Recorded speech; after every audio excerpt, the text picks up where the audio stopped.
बहुत समय पहले की बात है। एक गांव में एक साधु रहा करते थे। साधु का स्वभाव बहुत शांत था। वे हर परिस्थिति में धैर्य बनाए रखते थे। उनके पास लोग आते, समस्याएं बताते और साधु हर किसी को सरल शब्दों में गहरी सीख दे देते। उसी गांव में एक शिक्षक भी रहते थे। वे बच्चों को पढ़ाते थे। शिक्षा में वे अच्छे थे, लेकिन उनका स्वभाव क्रोधी था। छोटी सी गलती पर वे विद्यार्थियों को डांट देते, मारते पीटते और गुस्से में कई बार बुरे शब्द भी कह देते। धीरे धीरे शिक्षक ने देखा कि गांव के लोग साधु के पास अधिक आने लगे हैं। जब भी किसी को जीवन की कोई समस्या होती, लोग साधु से सलाह लेने जाते।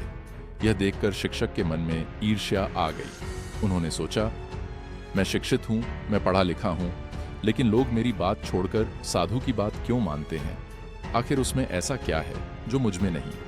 एक दिन शिक्षक गुस्से में साधु के पास पहुंचे और बोले, आपके पास कौन सा ज्ञान है?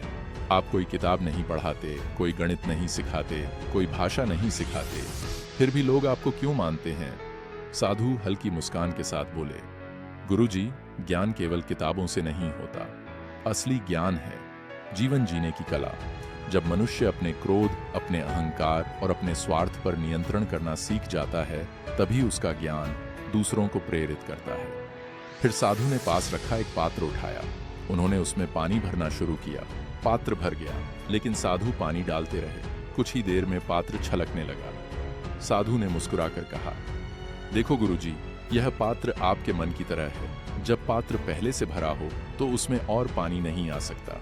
उसी तरह जब मन अहंकार, क्रोध और ईर्ष्या से भरा हो तो उसमें नया ज्ञान और नई सीख टिक ही नहीं सकती। पहले पात्र खाली करना पड़ता है, तभी उसमें शुद्ध जल भरा जा सकता है। इसी प्रकार पहले हमें अपना अहंकार खाली करना होगा, तभी असली ज्ञान हमारे भीतर आ सकेगा। साधु की बात सुनकर शिक्षक चुप हो गए। उन्हें एहसास हुआ कि वे बच्चों को शिक्षा तो देते हैं, लेकिन खुद धैर्य और विनम्रता नहीं सीख पाए। वे समझ गए कि असली शिक्षक वही है जो केवल पढ़ाए ही नहीं, बल्कि अपने आचरण से भी शिक्षा दे। उस दिन से शिक्षक ने क्रोध पर नियंत्रण करना शुरू किया। अब वे विद्यार्थियों को गुस्से से नहीं बल्कि प्यार और धैर्य से समझाने लगे। कुछ ही समय में पूरा गांव शिक्षक को सम्मान की दृष्टि से देखने लगा।